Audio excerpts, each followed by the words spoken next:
Today's episode was sponsored by Robin over on Patreon on behalf of their partner, Winnie.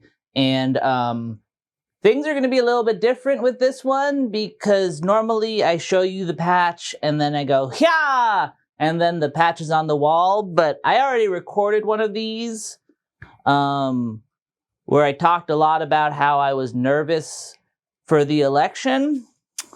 And I figured nobody wanted to see that, so I recorded a new one, but the patch is already up on the wall. It's right here. Although I guess people do like when I do the hya thing, so I will do it, but there's no point to it. So, hya! I wanted there to be a reason for the transition, so now I'm wearing a funny hat. And yeah, obviously this is a weird time and none of us really know what to say, but one thing I do want to point out is that Robin asked me to make the patch with Winnie's initials on the colors of the trans pride flag. And given what Winnie's initials are and given everything that's happened recently, that feels incredibly badass. I asked Robin if they had any message they wanted me to say, and they did, and I'm going to read that now, and it's a really nice message, so I apologize in advance for my inability to read because I won't be able to read it with the niceness that it deserves, but I'm going to give it my best shot. All right, so. Winnie, I love you more than anything, and I'm proud of you, and I believe in you. I know you're going to make the right choice for yourself and for all of us. Anyone who talks to you knows that you love your kids more than life itself, and you need to do this for yourself, but I know you're doing it for them too, and it'll be so good for them in the long run. If you're gone for a little while, we'll all be okay. You take amazing care of all of us despite all your struggles, and I owe it to you to do the same for the kids when you need to take care of yourself. You're doing great, and you're going to feel so much better soon. There's going to be a party when the wolf comes home. So, yeah, I don't know exactly what you're going through, Winnie, but on a personal note, I think you've got this. I feel like you're a fighter. Your initials are literally war. So, and yeah, even if you're not Winnie, I think what Robin wrote is an important lesson for all of us. I think right now, the most important thing we can do is take care of ourselves. And I know that can be hard for a lot of us sometimes because you hear take care of yourself and you think, but then am I not taking care of others? But the truth is that you need to take care of yourself in order to be able to take care of others. And that's something that we all need right now is taking care of each other, because going forward, we're going to need each other. And so that means you got to be nice to yourself. And yeah, things are going to be weird. I don't really know how to move forward, but we don't have any options. So we got to do it. And yeah, I don't know. I'm sorry that you can see so much of the room that I film in. I had to zoom out in order to make sure that you could see Winnie's patch. Also, there will be no posing section because there was more election talk. I filmed it the day before the election, and so there's a lot of nervous talk, rightfully so, as it turns out. But yeah, thank you, Robin. Thank you, Winnie. Everyone send Winnie some good vibes in the comments because vibes really do help. And yeah, let's just keep putting one foot in front of the other because that's really all we can do. Yeah, I don't know. This whole opening sequence felt really serious. That's why I added a mustache. I needed something silly. Let's start the episode.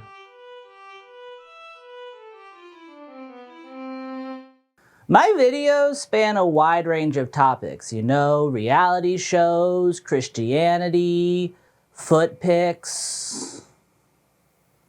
Not sure if that last one is out yet when you guys are watching this, but if not, stay tuned. Still, of all the things I talk about on here, there's one subject that people request more than any other. They say it to me in the comments, they tweet it at me, someone once yelled it to me on the street. Which, if that was you, hi. I hope you enjoyed the Drawfee show. I liked your coat. And since you're all watching this, you probably already know what topic I'm talking about. But just in case, I'll reiterate that it's the 2000s procedural drama Bones. A while back, I made a video about how I believe that Bones is the craziest show ever made. And I intended to make many more videos on the subject, but then I didn't. I'm fixing that right now though, and to make up for lost time, I've decided to make not one Bones video, but 2. Or possibly more, depending on how well they do and how many people ask me to keep making them after the fact. Also, I forget what the copyright process is like with these, so that'll probably play a factor too. And there are 3 main reasons I'm doing this. The first of which is that I made this damn sweater and I want to get some use out of it. It took me way too long for me to only wear it in one video. The second is that at the time that I'm writing this, there's an election coming up that I don't feel particularly good about, and I don't want to think about anything later than 2014 for the foreseeable future. And the final reason is that of all the things that ever happened on Bones, this storyline stands out in my mind as one of the craziest. And it plays out over the course of multiple seasons, so in order to discuss it, I need to discuss at minimum 2 different episodes. So yeah, why don't I get started by talking about the first of them, Season 4, Episode 17, The Salt in the Wound. As with every episode of Bones, we open on 2 unrelated characters we'll never see again as they discover a body. Operation says we got a black ice alert on the bridges. Weather guys are like psychics, man. They don't know squat. I went to a psychic once. Talked to my mother. Mom even bothered me dead. All of the bridges? All of them. I find these opening vignettes fascinating. Don't get me wrong, I love them. And I would watch an entire episode that was just that woman talking to her dead mother, but everything that happens in this scene is so disconnected from the rest of the episode that it does make me wonder how this is what they settled on. Like, were they just in the writer's room like, okay, we can write literally anything we want here. What if we talk about psychics for no reason? Write it down. What's that? Something in the salt. Ah! What is it? Know that Bible story about the woman who turns into salt? Lot's wife? I think maybe we found her.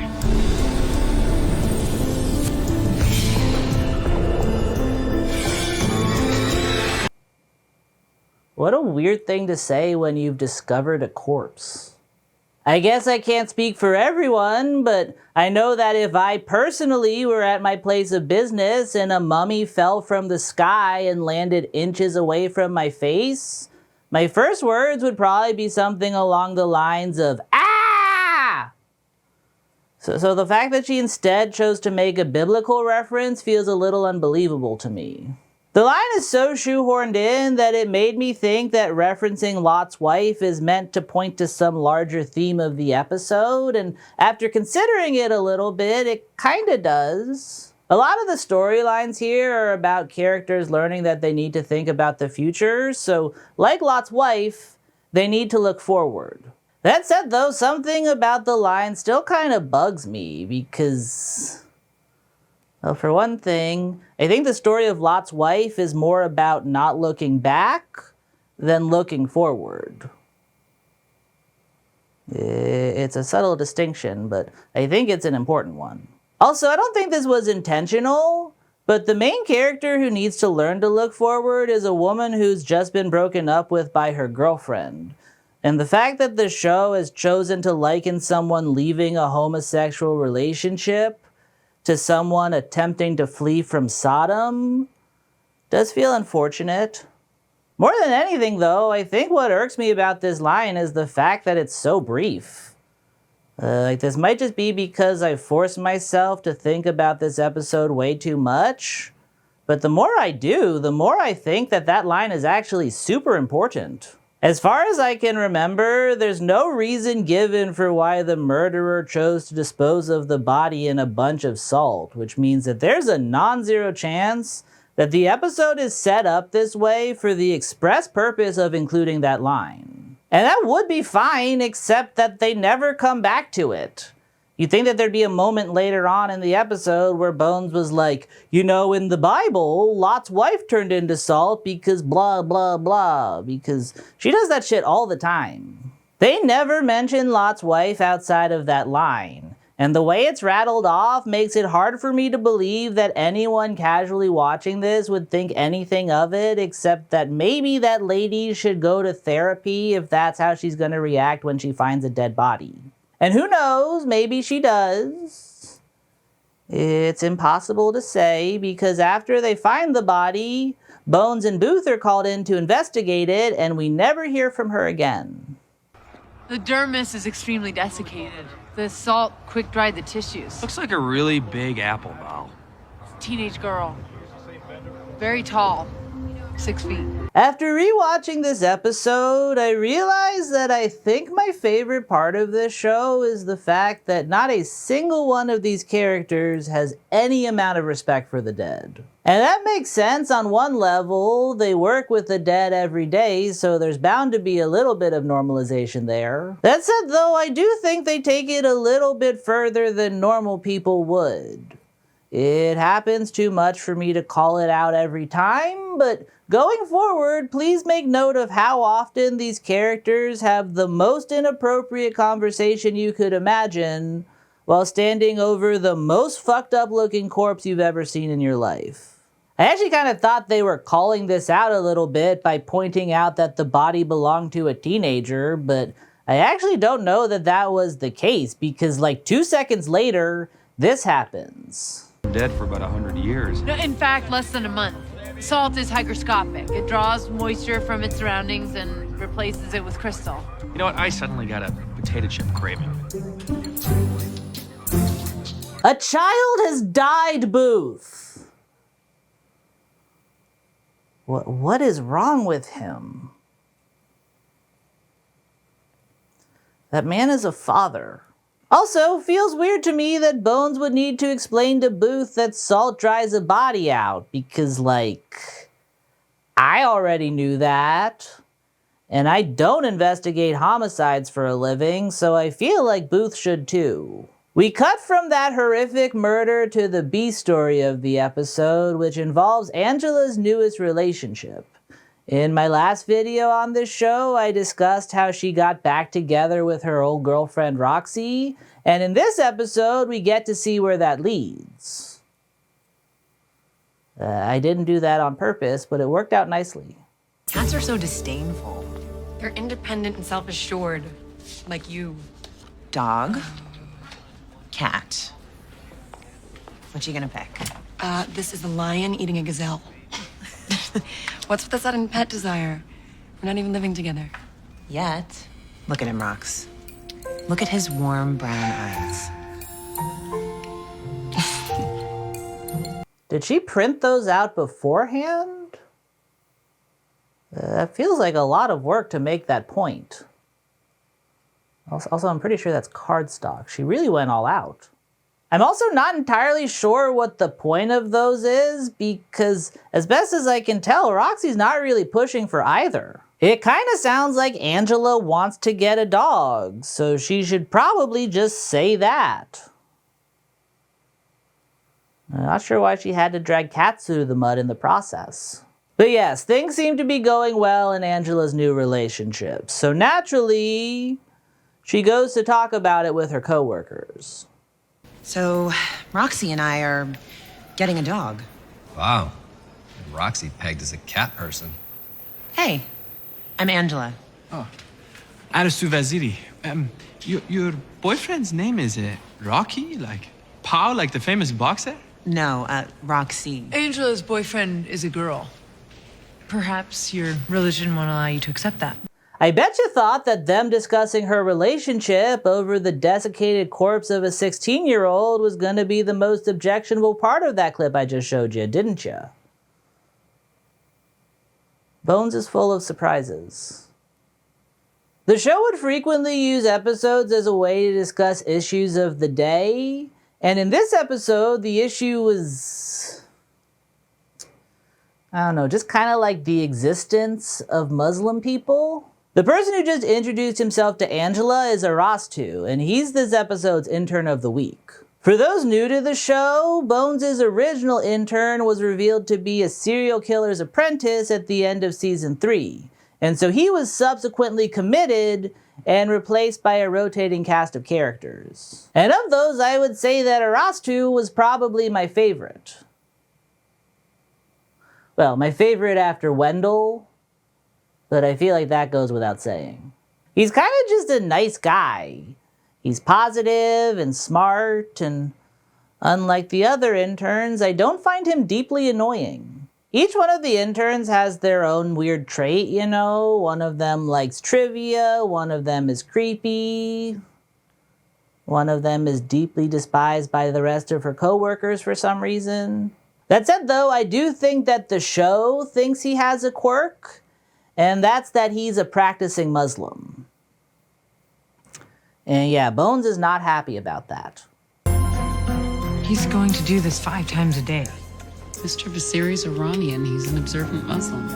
Right side. You'll always know which way is east. I don't know if this is going to work out, Dr. Soroyan. Alright, I'm fairly certain that her just saying that violates all sorts of labor laws.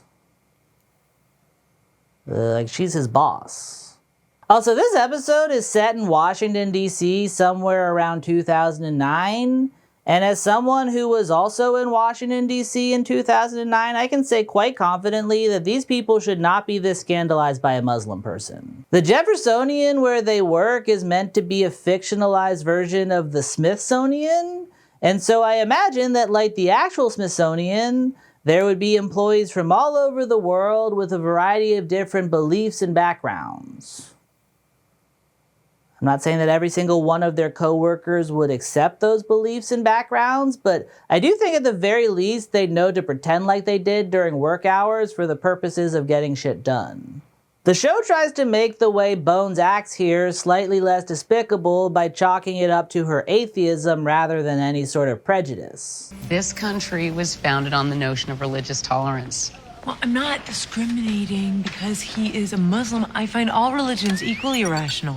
Oh, thank you for your patience. I had no choice. Apparently, it's a constitutional issue. That said, though, I'm not sure that gets her off the hook entirely because she should still know better. For one thing, she is literally an anthropologist. She is constantly talking about all these obscure tribes from all around the world. So you'd think that she'd know enough about Muslims to know that they're not a monolith. Angela's boyfriend is a girl. Perhaps your religion won't allow you to accept that. Also, Booth, her partner, best friend, and future lover and father of her child, is Catholic. So at the very least, she should have realized by now that just because someone practices a religion, that doesn't mean that they ascribe to every belief of that religion. As we learned in the last episode, Booth isn't a homophobe because his aunt is a lesbian, and she took him to baseball games as a kid. And like, look, I'm not going to say I'm the most enlightened person in this regard. I think that if I had a coworker who was a devout Muslim, I'd probably tiptoe around the issue of homosexuality until I got to know them, just because I do think that being any kind of religious does increase the odds that that might be a huge powder keg waiting to happen. That's not what Bones does here, though. She aggressively assumes the worst about him and yells at him based solely on his religion and where he was born. And what makes things worse is that Aristoo never responds to being racisted. People will make weird assumptions about him, and he'll kind of just continue his sentence like he wasn't being stereotyped. Certain parts of this episode kind of feel like in Family Guy when Stewie will be like, "Blasted vile woman, I'll kill you!" And then Lois will respond to him like he's a normal baby, and it's like, can they not hear that? Or also, side note, speaking of Stewie, there's an episode where Stewie makes a guest appearance as Booth's brain tumor-induced hallucination, because as per the thesis of this video, Bones is the craziest show ever made. By the end of this episode, Aristoo would be well within his rights to cuss Bones out, but he always just kind of smiles along. And based on the way that everything plays out, I think that the goal here was to defy expectations by making him extremely nice and chill. And while I do think that the intentions were good, I'm not sure how great this approach is in practice because, well, for one thing, it does kind of imply that their expectations of Muslims is that they're mean, which, not great. Also, the way they portray him feels infantilizing in a way that doesn't really seem realistic for this character. Like he's an Iranian doctor who studies corpses for a living. My hunch is that he's seen some shit. Mr. Vasiri, do you see the antemortem skeletal trauma? Significant remodeling of the metacarpophalangeal joint on the right thumb, a snap, an odd fracture to the little finger, crack, and a bone chip at the dorsal-radial portion of the left wrist. Pop? I've seen this before in cases of abuse, a girl who was handcuffed to a radiator in order to preserve her virginity. The Bones team's initial investigation reveals that their Jane Doe was named something I don't really remember. It's not important to the plot. And at the time of her death, she was pregnant.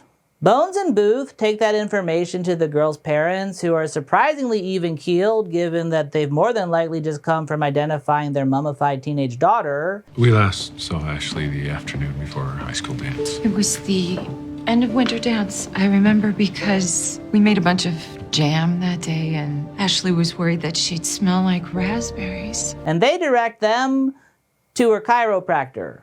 The chiropractor, in turn, leads them to the girl's school, and it's there that we discover that the victim was one of many students in her grade who all got pregnant together at the same time. And I'm probably not going to go too deep into the murder investigation part of this episode. It's not that interesting. The chiropractor did it, but what I will say about it is that it's at the center of an absolutely insane situation that all the characters are way too chill with. The episode was clearly inspired by the real-world Pregnancy Pact that made national headlines around this time, but the show has taken that basic story, made it way more over the top, and then had everyone involved treat it like it's not really all that interesting. Booth and Bones first learn about what's going on at a group baby shower that appears to be at their school during school hours.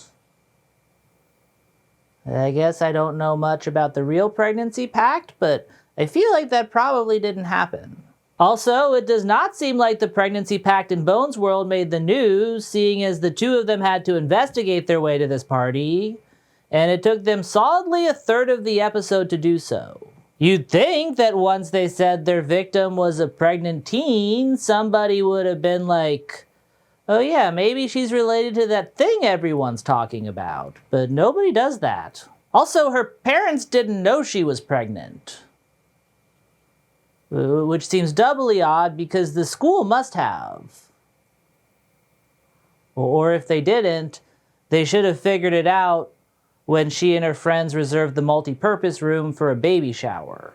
And arguably, this should be way more discussed than the Pregnancy Pact in our world, because not only are there like 40 girls involved, but there's also a murder at the center of it. Honestly, it would probably be one of the biggest news stories of the decade. While Bones and Booth are investigating the murder, Angela is... Actually, no, wait. I still have more to say about the way they treat the Pregnancy Pact, because it is truly bizarre. Honestly, they really gloss over the whole murder of it all. Nobody at this school seems to care. At my high school, they'd make an announcement if an alumni got into a car accident. So given that a current student was found brutally beaten and mummified in a salt depot, this school should probably give a long weekend, maybe? Or at the very least, they should wait a month before hosting a baby shower for the other members of the victim's Pregnancy Pact. Which, speaking of the members of the Pregnancy Pact, I feel like they should be way more concerned with this situation than they actually are. If not because their friend was killed, then at least for their own safety. I know that if I followed through with any of the pregnancy pacts I agreed to and someone else in the pact were murdered, I would absolutely operate under the assumption that I was next, because I don't know, it certainly feels like a possibility. The only person acting like anything is weird here is Booth, who's very interested in the fact that 4 of the moms, including the victim, got pregnant by the same guy. But he doesn't seem to care about that because it's sordid. He just doesn't believe that it's true because he thinks the father isn't hot enough to have slept with all those girls. And on one hand, I get it, because the father is a likely suspect, and if the kid is lying, then he might be hindering the investigation. That said, though, they very quickly figure out that the kid isn't lying through a DNA test. So when Booth meets him in the weight room and confronts him, there's no reason for it. He's kind of just bullying him. Hey, I show no disrespect. I went to high school, and high school has not changed. The fact is, from what I remember, guys like you didn't get that many girls. You know what I'm saying? Wait, you can't lift that.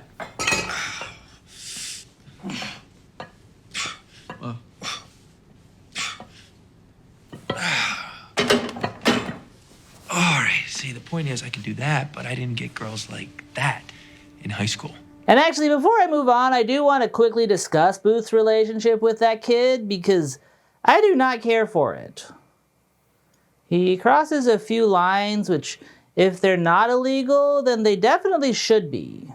Once the case has been solved, Bones and Booth talk it over in a bar, and when Bones points out that the kid didn't seem too concerned with being a dad, Booth decides to have a sit-down with him and teach him about how being a father means thinking ahead.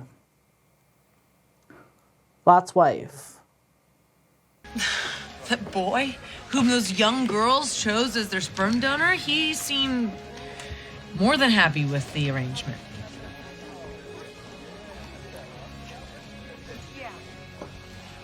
Booth? You're right. I know. Who are you calling?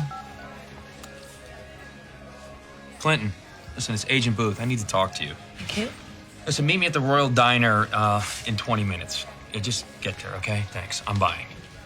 I don't know that it's ever explicitly stated how old the kid is, but the dead girl he got pregnant was 16, and Abigail Breslin's brother who plays him was 17 at the time that this episode was filmed. So it does feel like odds are pretty good that he's supposed to be a minor. And I don't know what the actual rules are, but I personally don't think cops should be allowed to contact kids directly without going through their parents. Also, as a general rule of thumb, I don't think that any adult man should randomly call up other people's kids at night and tell them to meet them at a diner without explanation. There's something I want you to think about, right? Sex is never free and easy. I beg to differ. Because the fact is, any one of these girls, they could change their mind, and you would be paying child support for the rest of your life. Wait, what? You see these 4 girls right here? You are responsible for bringing their children into the world. Okay, what is with the Bones team and bringing pictures to prove their point? Also, not sure how I feel about him just walking around with a bunch of photos of high school girls in his pocket. I guess maybe they're evidence, but even still, the case is closed and he is off the clock. Also, I don't know why they would be evidence, because the girls were never really suspects, so I can't think of any reason why Booth would need their volleyball photos. Plus, if they were evidence, I don't think he'd legally be allowed to do this. But you was gonna have your baby.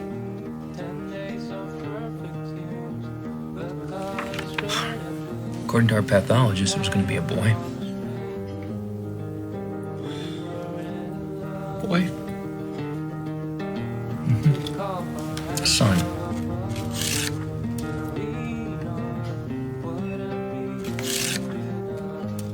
I guess if you like using visual aids to get your message across, as these people clearly do, then ripping a picture can be very effective. But that said, she was murdered.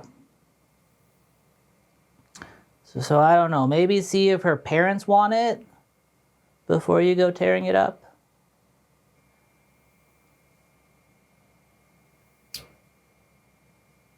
I think that's all I have to say about the Pregnancy Pact.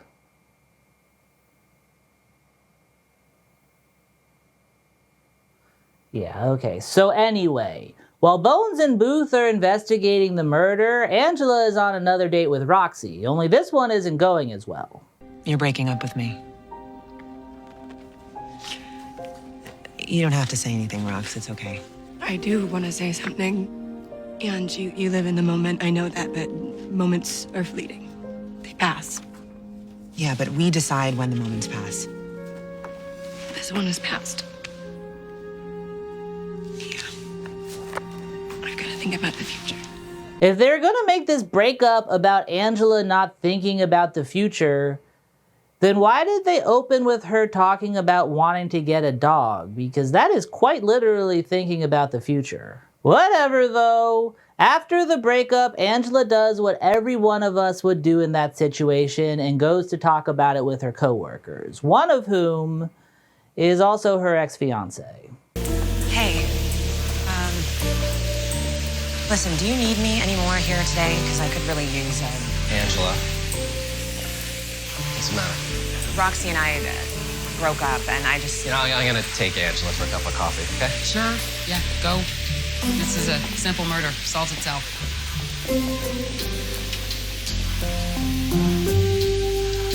So yeah, they go bang in the middle of the workday, and then post-coitus, Hodgins agrees with Roxy that Angela needs to think about the future, which honestly feels kind of unfair to Angela.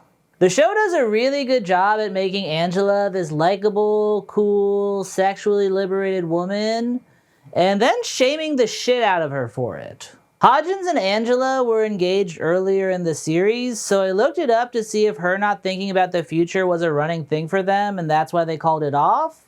But it turns out that it was because he didn't believe that she was capable of not cheating on him. Not that she did cheat on him, mind you, he just really thought that she would.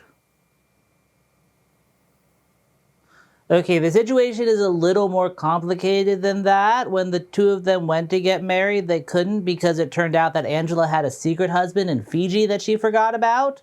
So then she uses hypnosis to remember his identity, and then after she does, Dr. Soroyan hooks up with him. But none of that changes the fact that Angela was completely faithful. This all leads to Angela learning the lesson that she needs to stop having sex for a while, which again feels unfair. Especially because the only sex we see her have in this episode seems to have been driven more by Hodgins than by her. Roxy and I broke up, and I just... You know, I'm gonna take Angela for a cup of coffee, okay? Also, this is another one of those things where if I start talking about it, I won't be able to stop. But before I move on, I do want to mention that Angela does not come to the conclusion that she needs to abstain on her own. Rather, she's told that she should by her coworker/therapist while the two of them are going undercover at a chiropractor's office to try and gather evidence on a murderer. Feel free to pause the video and reflect on how insane every part of what I just said is on your own, because I simply do not have the time. One character who doesn't shame Angela is Aristoo. And I know what you guys are thinking, but he's Muslim. That doesn't make any sense. Surprise! Miss Montenegro? Yeah. Hi, Aristoo. How are you? I would like to pass on to you my condolences that your heart has been broken. Oh, here we go. Are you gonna quote the Quran? What the fuck is wrong with these people? Nothing about how he phrased that suggests that he was about to be anything but kind, so the fact that she would assume otherwise is genuinely fucked up. Especially since I'm pretty sure this is the first one-on-one interaction the two of them have ever had. But yes, to nobody's surprise but the people in the Bones office, Aristoo is actually a really nice guy, and he's come to give Angela a gift. I put together a CD with some songs that I have found to be cathartic. Oh. Hope There Is Someone by Mr. Anthony and the Johnsons. Breathe Me by Sia. Heartbeats by Mr. Jose Gonzalez. Fade Into You by Mazzy Star. This is not a person, but a band.